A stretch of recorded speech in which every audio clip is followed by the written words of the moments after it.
Hello and welcome to a new reading vlog. So today I am doing a bookshop battle, and what that means is I am going into the CBD and I'm hitting up all of the independent bookstores that are not secondhand and purchasing a book from each of them, which I will then read, and I will rate which one was the best. So it's based on the book, it's based on the vibes and the stock and quantity of the bookstores. Obviously it doesn't really matter, but I just thought I'd show you some independent bookstores around Melbourne and also read some books. In terms of what I'm going to pick, I have no idea.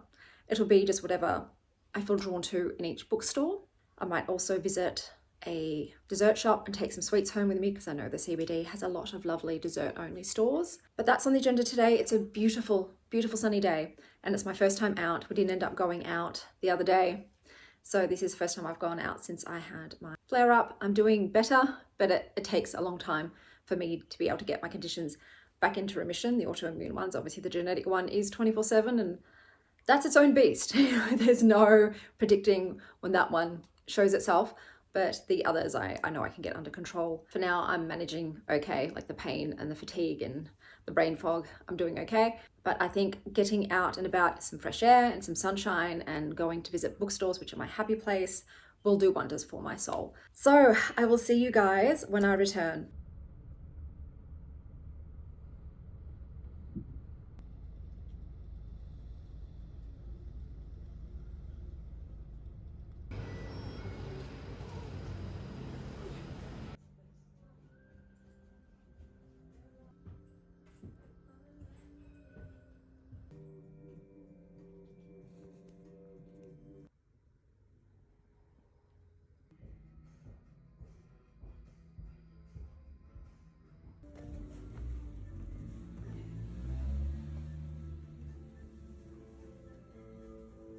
Yeah, we picked up a little one.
From first hand.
I have returned. I had a fantastic day. It was so beautiful, the weather stunning, gorgeous. It made me so happy to be outside in the sunlight. And I did manage to visit a few bookstores. One that I didn't get to visit today was Metropolis because they are closed on a Sunday. So I will have to go back to get another book because I decided for this vlog that I'm going to pick one book myself and also get a recommendation from a staff member. I have already got a book from Metropolis, So this is Paradise Rot by Jenny Haval, and I got it last time I went there, so I thought this will be the selection for this vlog. The instant cult classic. So the blurb of this: Joe is in a strange new country for university and having a more peculiar time than most. A house with no walls, a roommate with no boundaries, and a home that seems ever more alive as the days pass. Joe's sensitivity and all her senses become increasingly heightened and fraught as the lines between bodies and plants, dreaming and wakefulness blur and mesh. So this is a debut novel, which is a heady and hypersensual portrayal of sexual awakening and queer desire. This was $22.95. I'll show you the inside of the book.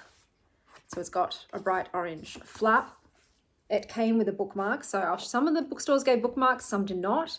So you get a bonus point if you give me a bookmark. So like this one, this will be the pick for the book that I selected. And when I return to Metropolis on a day they're open, I'll get someone there to recommend me a book. The next bookstore that I went to was Hill of Content. I'll put some footage up here of some books that caught my attention while I was browsing.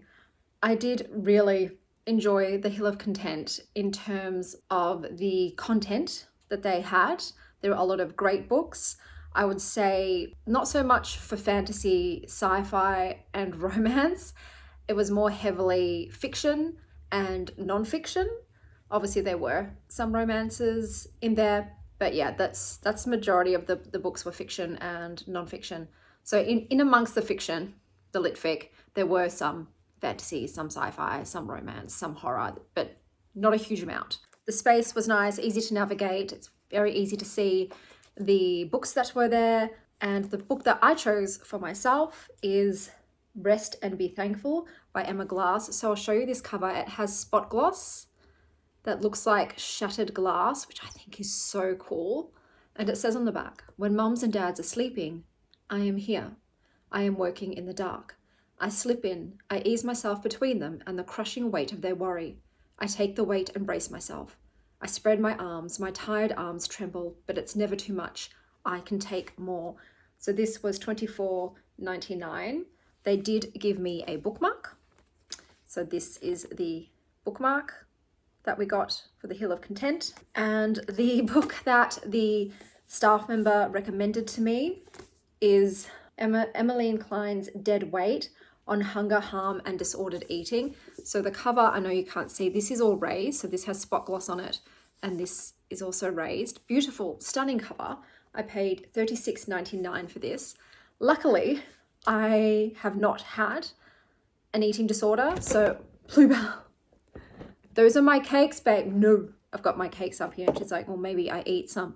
Babes, so as I was saying, luckily I would not be triggered by this subject matter. I think it's a bit of a risky thing to recommend to a buyer. Personally, as a librarian too, I would never just recommend a book about disordered eating to somebody if they didn't ask for it specifically. So we'll see what it's like.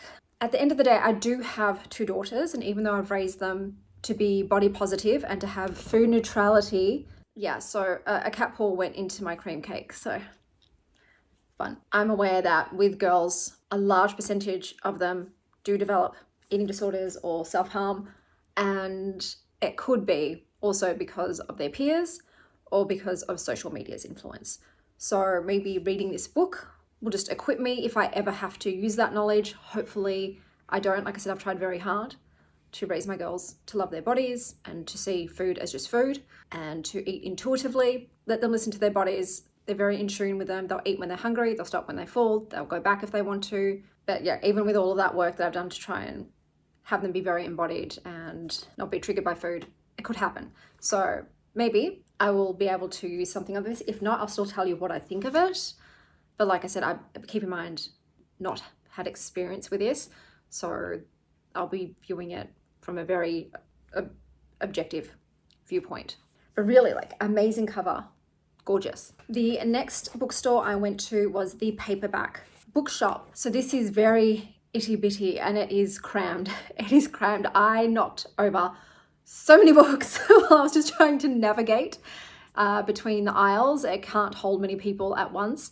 It did give me low-key anxiety, especially when I wanted to check out a book that was stacked vertically, you know, one on top of the other. So I probably personally would not go back there myself. They did have a decent range of books. They try to have books from all genres.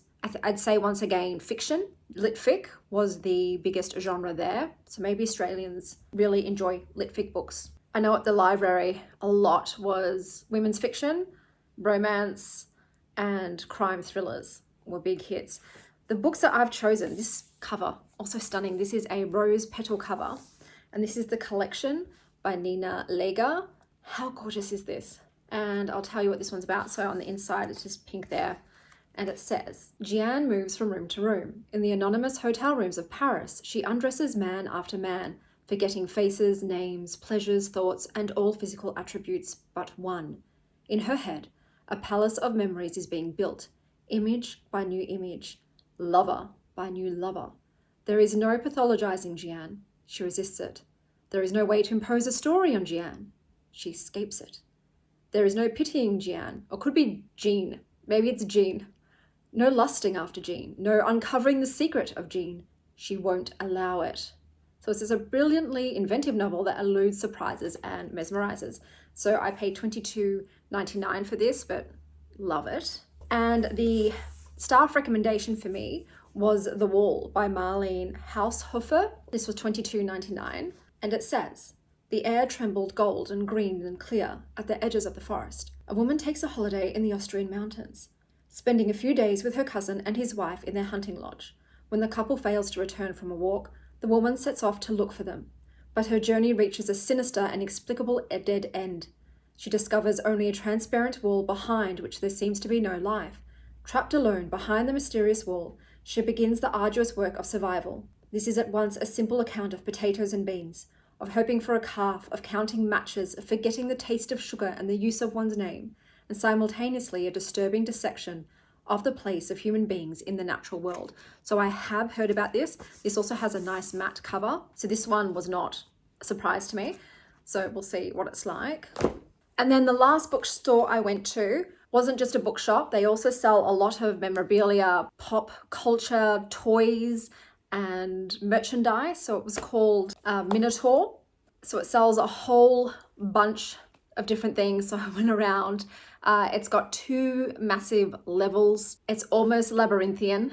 So I'm guessing that's why also they went with the name Minotaur. In this bookshop, I did things a little bit differently. So I've picked 3 things and I'll tell you why in a second. In terms of fiction books, it is mangas, graphic novels, comic books, and sci-fi fantasy. So they're limited in their genre. The book I picked for myself is T. Kingfisher's What Moves the Dead. This was $24.99. This is a gripping and atmospheric retelling of Edgar Allan Poe's classic, The Fall of the House of Usher. When Alex Easton, a retired soldier, receives word that their childhood friend Madeline Usher is dying, they race to the ancestral home of the Ushers in the remote countryside of Ruritania. What they find there is a nightmare of fungal growths and possessed wildlife, surrounding a dark, pulsing lake. Madeline sleepwalks and speaks in strange voices at night, and her brother Roderick is consumed with the mysterious malady of the nerves. Aided by a redoubtable British mycologist and a baffled American doctor, Alex must unravel the secret of House of Usher before it consumes them all. So I have heard of this. I've read a lot of T. Kingfisher's work, but I thought I loved the cover of this one. I know the other one has a decomposing rabbit, which I don't like, whereas I prefer this one with fungi. This also has spot gloss with the vines on the cover. So I grabbed this. I will show you what the staff recommended. So that is Batman Year One by Frank Miller and David Mazzucchelli with Richmond Lewis. This is a comic book, and it says, in 1986, Frank Miller and David Mazzucchelli produced this groundbreaking reinterpretation of the origin of Batman, who he is and how he came to be.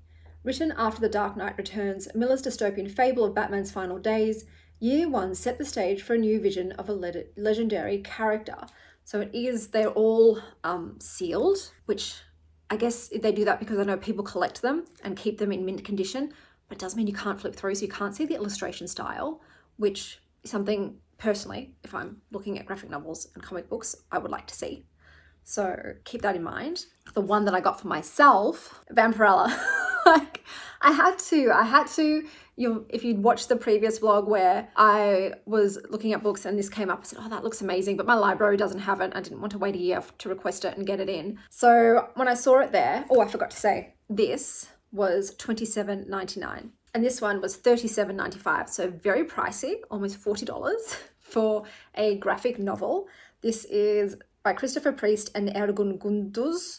This is volume 4, Red Mass. I don't know what any of that means. Obviously, I just picked anyone. They didn't have like volume 1 or the original. I think they have different illustrators for the Vampirella series. Hopefully I like the illustration style of this one. And it says it's the final volume, so you know, it's fine. It says this is about the daughter of Draculon. The star of the show here is a long night, concluding his long arc as Vampirella returns from her interstellar journey, pursued by the enigmatic vampire hunting Shane. Events are set in motion and past secrets revealed that will lead to the blockbuster final issue, featuring Vampy's wedding to Dracula. She marries Dracula. So yeah, I will next see you when I have gone back.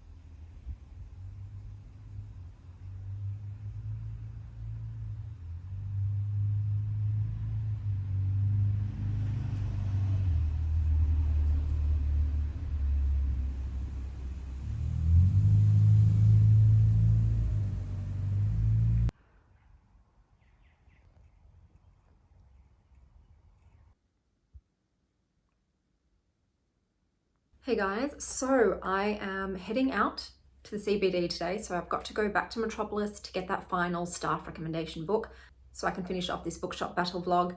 And I'm also meeting my cousin Phoebe for brunch, and it's going to be another beautiful sunny day, the last for a whole week. The rains are coming, so I'm going to do my best to absolutely soak that up, but I will see you guys when I get back with the final book.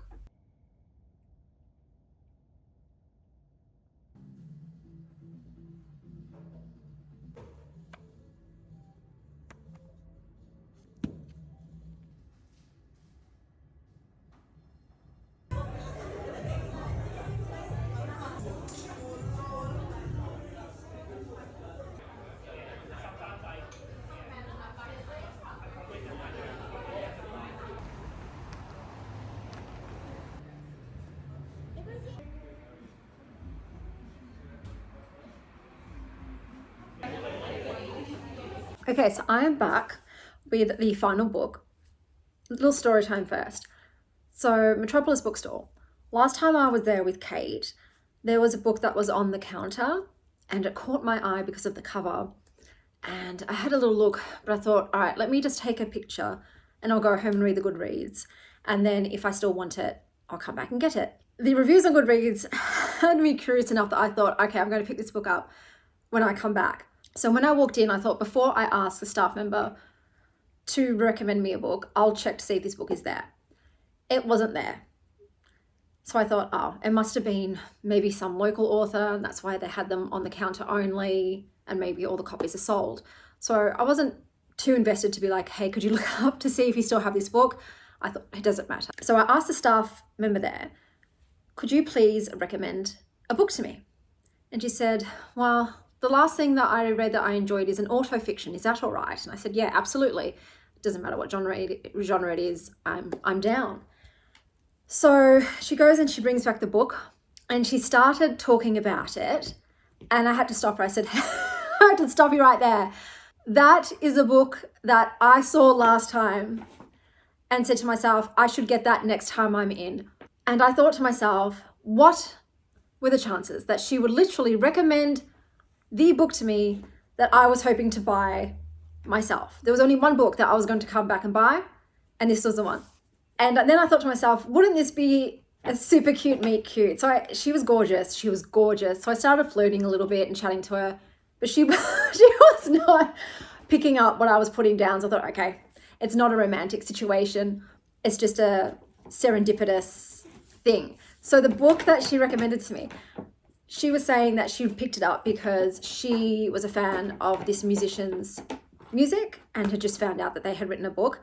I didn't even know this was written by a musician. From what I read about the book, it is mostly a book about sex. And she did say, hey, it's raunchy. And I'm like, girl, I know. I read the Goodreads. I know. So this is the book.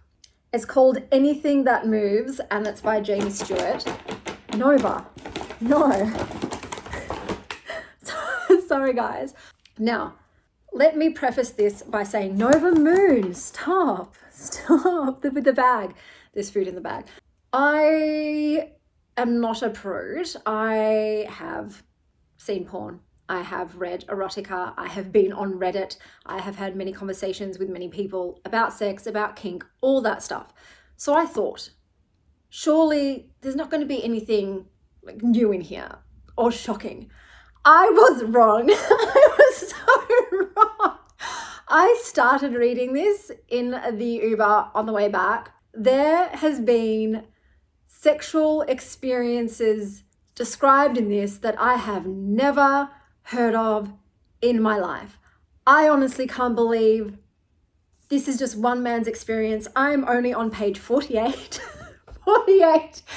And already I'm like, what else can this guy possibly do? I would say this is not for the faint of heart. If you're squeamish about sex or kink at all, do not read this book. I had to laugh because the opening dedication or author's note on this is, if we are related, please, for the love of God, do not read this book. And yeah, oh my God, they've said that for a reason. Yeah, is it very readable? Yes. Like, it is like going down a Reddit hole of human desire and depravity, and like I said, experience. It is interesting, and I almost feel like a maiden because I thought perhaps I'm not as learned and as I thought I was. You know, like I said, I've heard a lot of stories, so I thought nothing can shock me. Consider myself mildly shocked and also surprised at how many people are not great with their personal hygiene. Let's just say that. But yeah, the range of experiences, this person is bisexual, pansexual, so with all people of all genders, is quite mind-boggling. And like I said, I'm only 48 pages in, and I honestly cannot conceive of what is possibly coming next. Like this person says, Jamie Stewart smears himself across every page like a sexorcism on bad acid. Deviant, down and dirty, get your freak on, then wash your hands. I probably agree so far. But like I said, very readable. There are some other things in there. It's not just sex. There's a lot to do with his family and their relationships, and there is abuse mentioned. But yes, mostly sex. Mostly a lot of sex. And different flavors of sex. Many flavors of sex. Yeah. Yeah. I will finish reading this and Paradise Rot, which is the other book that I chose from this bookstore. So remember, this bookstore, in terms of its fiction, and I guess auto-fiction, very weird stuff. But all the other books are about art and design and music. And I'm interested to actually check out their nonfiction section now after reading this. But like I said, I'm doing a whole vlog based on that bookstore with my friend Kate. So whenever she's available to go, we're going to go there and just pick out some freaky deaky books and interesting books. But for now, I've got this bad boy. So yes, brunch with Phoebe was fantastic. She's so stunning. She's the most loveliest human being, and I love and adore her and look forward to our weekly brunch dates because she's going to be going away soon overseas to see her sister. So I will miss her dearly. The food was good today. Had a great time. But yeah, you'll see me again with my thoughts on this. I will tame them down a bit. I will make sure they're not super graphic because I know not everyone is comfortable hearing about sexy times. So I won't describe specific details of what's going on. It'll be the gist. Okay guys, I'm here to tell you about the books. I thought I was recording, I wasn't. I was not. So here we go again. So I'm starting with the books from Minotaur. So I got this as a staff pick. This was Batman by Frank Miller, David Mazzucchelli, Richmond Lewis. It's year 1. I'll show you the illustration style, which isn't for me. I don't particularly love it. Also, this book has a lot of cursive that I found almost illegible. And that was very frustrating for me to try and decipher what the words on the page actually were. This story is about Batman and his origins. So he's just starting out as a vigilante superhero, and you watch him get beat the fuck up Okay, Bruce gets beat down. There's a lot about Gordon in here, and I know it might be blasphemous to say, but I don't really give a fuck about Gordon. I really don't, and I still don't. Couldn't care less. Selena, who's my favorite, that's Catwoman, always has been. She's a sex worker in this one, and she lives with a child sex worker, co-worker. So wasn't really loving the child prostitution element. The story, like I said, wasn't for me. I didn't really enjoy it, and I didn't like the illustration style. So this was a 2-star. But I'd say the redeeming factor in this is that Batman does manage to save a cat. So kudos for that, Batman. Then here's the bonus one. So this was Vampirella. I picked this one for myself. With this one, I absolutely love the illustration style. So this is full glossy pages. It is very violent and gory. It's also very sexy. I love too that at the end of each sort of chapter scene, they have a different artist do a portrait of Vampirella, and that was my favorite. The storyline in this is bonkers. Oh, this is by Christopher Priest and Ergun Gunduz. And yeah, I'm coming into the 4th one, so I understand I've missed a lot. But from what I can gather, you've got a crazy man from the future coming back to try and wipe out his bloodline to prevent the rise of Dracul. Vampirella and the other vampires that are like her extraterrestrials, whereas there's also like a virus that turned some humans into vampires, but they're very different. The issue I had with this was a love story. So basically what I can ascertain is that she met him when he was about 7 years old, and she was tasked to save him. There's scenes of them sleeping in bed together, and you think, oh, maternal. No, not quite, because she says countless times that she fell in love with him when he was 7. She wipes his memory, he grows up, they meet each other again, and she's like, I'm still in love with you. I've always loved you. And then they start a romantic relationship. So not quite sure about that, but let's be real, I didn't come here for the plot. I came here for the babes, of which there are many, wearing very little clothing. So like I said, it's quite raunchy. There's a lot of beautiful women to look at. Am I going to go and read more Vampirella books? No. But did I enjoy my time with this? Yeah. If I was going to rate it, it would be 3.5, and that's mostly just for the pictures, not so much the actual storyline. And then we've got What Moves the Dead by T. Kingfisher. So this was my choice from that bookstore. This is a retelling of Edgar Allan Poe's The House of Usher. It's got a lot of creepy gothic manners, sickly siblings, menacing mushrooms, and horrific hares. Because I know a lot about fungi, I knew instantly what was going on, what the twist was, and so therefore that mystery element wasn't there for me. And besides that, the book is very slow paced. It's very unenthusiastic, like unexciting. And it feels definitely more on the side of like cozy horror. There's a lot about Galician customs and language in this also, but yeah, overall for me, it is a 3-star, and I will take this moment to tell you that I have changed my rating system. I am no longer doing quarter stars. I'm just sticking with the half stars to try and streamline it a bit. And as you know, with my 5 stars, I hand out very, very many of those. Only a few of those a year out of the 500 or so books I read last year, maybe 10 were 5 stars. So like I said, anything that's 3 and up is a good read. So this was fine. It just didn't really get me on the edge of my seat, and I didn't really care for any of the characters in here, to be perfectly frank with you. The next books we've got are from the Hill of Content. So here we've got Emmeline Klein's Dead Weight on Hunger, Harm, Disordered Eating. I'm not going to talk about eating disorders, but if you still want to skip this bit, feel free. I'll put a little timestamp down below just for this book. I will start by saying the book is gorgeous. It's got raised spot gloss on it, and I think it's very eye-catching. So this was the staff recommended pick. Now, I have never had an eating disorder. I do have a medical condition that has affected my weight over the years. So I've been a size 4, which is a US 0, and I've also been a size 14, which is a US 10.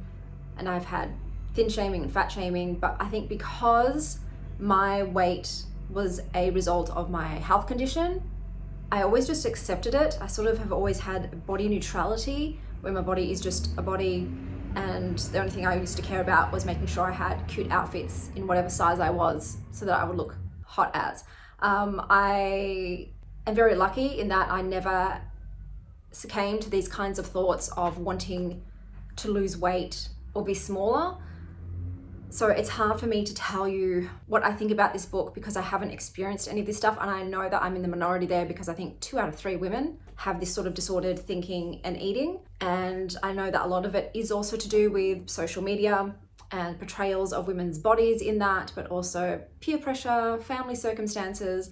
They talk about eating disorders and their relationship with queerness, with religion. It talks about quite a few things. It's mostly done with scientific journals, so you can see a lot of, so she excerpts quite a lot of scientific studies in this, which makes it quite dry because it's just a lot about statistics and the experiments and the results and the conclusions and findings. And then she intersperses it with sort of autofiction about her own life, but also a lot about pop culture. So a lot of pop culture like Jennifer's Body, Blair Waldorf, Otessa Moshfegh were mentioned in here, and how they tie in with disordered eating and the development of eating disorders. It talks about all the types of eating disorders, which I wasn't even aware of. I don't know whether this book is helpful, neutral, or harmful. My personal feeling is that I don't know who would read this. I think if you're someone who has an eating disorder, it's not exactly helpful. It's not going to help you overcome that or give you the steps on how to get help. And I think it could be triggering with all of the things that they were actually saying in this. Like I said, I was not aware of all these terms and these things and these methods and these ways. And I feel like, is this just going to give people more ideas and just further feed the eating disorder? I don't know. I honestly don't know who's picking this up. I didn't really find it helpful in terms of me being more prepared if my daughters end up developing an eating disorder. I guess I know some more signs to look out for. But yeah, I don't know, guys. I don't know if this is actually helpful. If it was just like you just want to read about what a lot of women are going through. It is exhausting to read. It is so heavy, and my heart goes out to any person, because not only women have eating disorders, even though this does feel very female focused. I know that men also can develop eating disorders. But yeah, my heart goes out to them. If this is what you are going through, it's awful. It's absolutely awful. But I don't think this is going to help you recover or set you on the path there. So yeah, I can't really say much more about this. I don't know. And then I picked up Rest and Be Thankful by Emma Glass. So this cover is stunning. It's got a broken glass spot gloss on the cover, and it's got a beautiful piece of artwork on there, which is stunning. I think that might be Ophelia. Look, I've given it 2 stars. This is very heavy with the purple prose. It is so thick that it drowns the story. I don't really know what was going on. It's meant to be about a NICU nurse who is overworked and burnt out. And I kind of understood that, but there seemed to be some kind of horror or supernatural element in there as well, I think, because I don't know. I found this so confusing. It took me so long to read, and it's a small book, but I just had to wade through the language, and I don't really know if I got the message. I would say it was not that enjoyable a reading experience for me. And like I said, even story-wise, I don't understand. So I did give it 2 stars. I'd say read the first couple of pages, and if it's your jam, go ahead. But if you're finding it also confusing and hard to get through, probably not the book for you. And then we've got the books from the paperback bookshop. Okay. Yeah, prepare yourselves. So we have the collection by Nina Leisure, which has an absolutely stunning, gorgeous cover of mushrooms. I now understand that these mushrooms are probably meant to represent penises, because this is a book of dicks. It is stuffed with schlongs. It is a veritable sausage fest. The main character in this is a fiend for peen. And look, I am a fan of the phallus, but I just don't get this book. I really don't. The lady in here loves to have sexual encounters with men and is fascinated with penises. She loves to give BJs, and she likes to talk about all of these noodles. And there's nothing much else going on. I didn't particularly love the writing style in this. It felt very drawn out because it was much of the same. Like, just so many. And it got old very quickly for me. I didn't find it. It wasn't sexy. It wasn't erotic. It didn't have that sort of element, even though we were saturated in genitalia. And I don't understand it. If there's a bigger point in this, or a metaphor, if this is satire, I don't know. Is this subverting the male gaze? I don't know. I don't get it. Maybe there's girlies who do, but I'm a girly who doesn't. And like I said, for a book all about the male appendage, I did not get a hard on from this book. So I gave it a 1 star. It's a 1 star. And then we have The Wall by Marlene Haushofer. And this was fantastic. I have given this a 4.5 stars. Basically, you have a woman who wakes up one day, she lives in a mountain sort of lodge with her pets in the Alps of Austria, and all of a sudden there is an invisible dome. Boom, just separating her from the rest of the valley. Outside of the dome, she can see that the other villagers have been frozen. So they are just completely still in time, and she believes that they must be dead. The time has just stopped and it has killed everybody. But for whatever reason, she and her animals have been saved within this dome. It is a bleak book. It's one about survival. So she literally has to turn into a mountain woman and figure out how she's going to continue to live and to continue to look after her pets with whatever she has in her vicinity. It is her pets that keep her alive, and she continues on for them.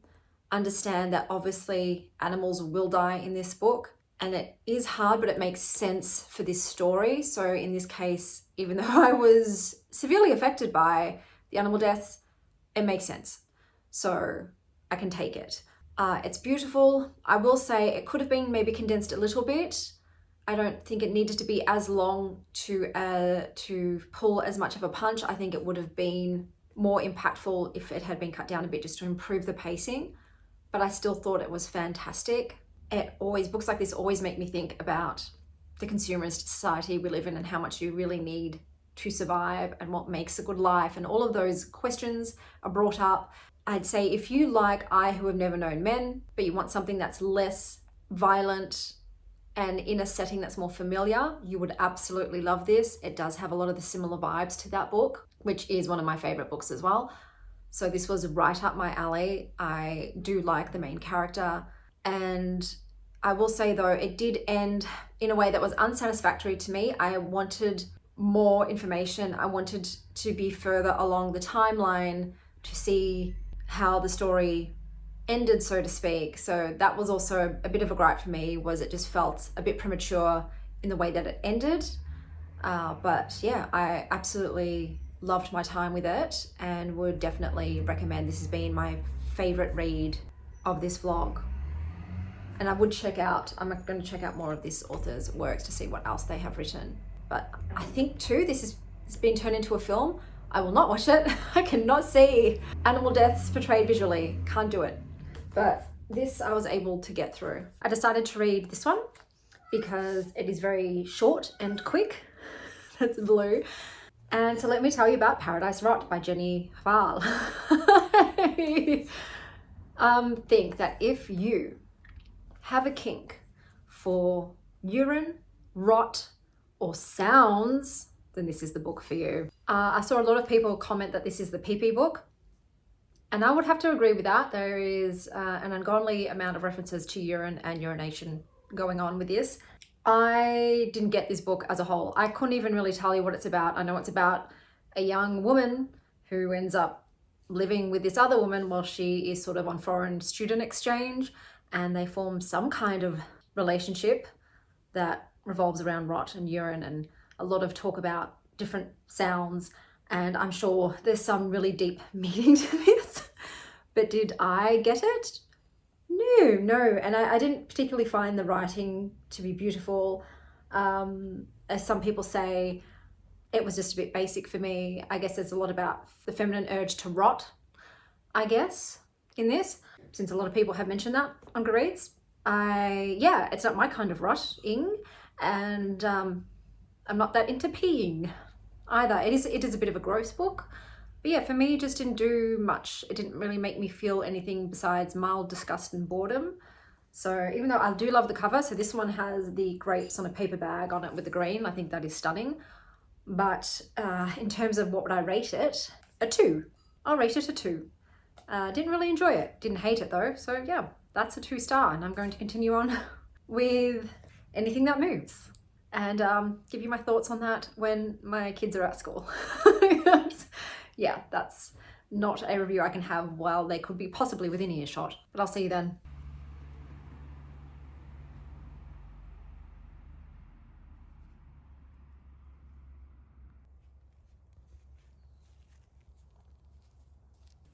Okay, I have finished reading this book. I didn't used to have a gag reflex until now. this book did make me want to throw up with its very vivid descriptions of the very gross sex. I've read some weird shit on Reddit, but the filthy, dirty sex in this makes Reddit look like Bambi. This is not for people who don't have strong constitutions. Let's just say that. Obviously, at first, it was morbidly entertaining, but by the end of it, I wanted to bleach my eyeballs and erase everything that I had read. I really hope that I can cleanse my brain of the images that this book forcefully shoved inside it. I've given it 2.5 stars because it is very readable. It's a very bingeable book. But I will also say that the author does not portray themselves in the best light. And even though this book was filled with sex, there was no love in here. That's the cats. So that's a delivery. Okay, it was an order from Mecca because I'd got my daughter mascara and it's come with a beauty loop. So let me see what's in here. Happy Endings Nourishing Hair Balm. Oh, that's cool. Hourglass mascara. I do like the brand Hourglass. Dr. Dennis Gross Fill and Repair Serum. Olaplex Moisture Mask for your hair. NARS Blush. What color is this? Orgasm. It's the OG. And Ceremonia Mask for your scalp. Hair oil. So lots of hair products. Cool. So those are all the books read. I'm going to go through them and then I'm going to tell you which bookshop won which category that I just made up myself. So I'm going to go in order from worst to best. I'll start with the book I didn't rate because I don't know how to, and that was Dead Weight by Emmeline Klein. So I didn't rate this nonfiction about disordered eating. And then the next book was The Collection by Nina Lega, and I gave this a 1 star. Next up we have Rest and Be Thankful by Emma Glass, which I gave 2 stars. Paradise Rot by Jenny Val, which I gave 2 stars. Batman Year 1 by Frank Miller, David Mazzucchelli and Richmond Lewis, which I gave 2 stars. Anything That Moves by Jamie Stewart, which I gave 2 stars. What Moves the Dead by T. King Fisher, which I gave 3 stars. Vampirella by Christopher Priest and Ed Gurgundus, which I probably would give 3.5 stars. And the best read of this vlog, The Wall by Marlene Haushofer, which I gave 4.5 stars. Now for the categories. In terms of the best physical space, my vote is for Metropolis Bookstore. I am a claustrophobic girly, and so I love wide open spaces with a ton of light and books that are easily accessible, and that was my favorite physical space out of all the bookstores. In terms of the selection of books, so the type of books, it would be The Hill of Content. I think they had a great selection, quite extensive, a bit low on sci-fi, fantasy, horror and romance, but everything else, there was a ton of books to look at, a lot of great new releases, good covers as well. So in terms of the books available, they had the best selection. The best staff pick, so the best book that a staff member recommended was this book, and it was Paperback. Bookshop, they had the best recommendation out of the lot. The bookshop with the most, so all of like the extra bits and pieces, more than just a bookshop, that was Minotaur, obviously, which had a whole range of toys and memorabilia and figurines and pop culture items, and it was massive. It had also like the largest amount of inventory out of all the bookshops. The book with the best cover. Now look, there was quite a few in the running for this one. This was in the running. This was also in the running, but my favorite does have to be the cover for The Collection because I love the colorway. I love the gold title. It's very simple. I love the mushrooms on the front. It's a beautiful soft touch rose petal finish, which is gorgeous. It's also got, you know, the pink on the inside. So this was definitely my favorite cover out of the books. The best book overall, The Wall. Loved it. Would recommend. My favorite bookstore, if I had to pick one, out of them, it would be Metropolis because it is so unique in its stock. I love that I will find things there that I have never, ever in my life heard of before. So it is very strange and unusual, and I like the strange and unusual. So I would say the winner for me was Metropolis Bookstore. I probably would go back to the Hill of Content if I'm in the area, but I had a nice, really fun time walking around the CBD and discovering independent bookstores. But that's everything for this reading vlog. Until next time, stay wild, Star Child.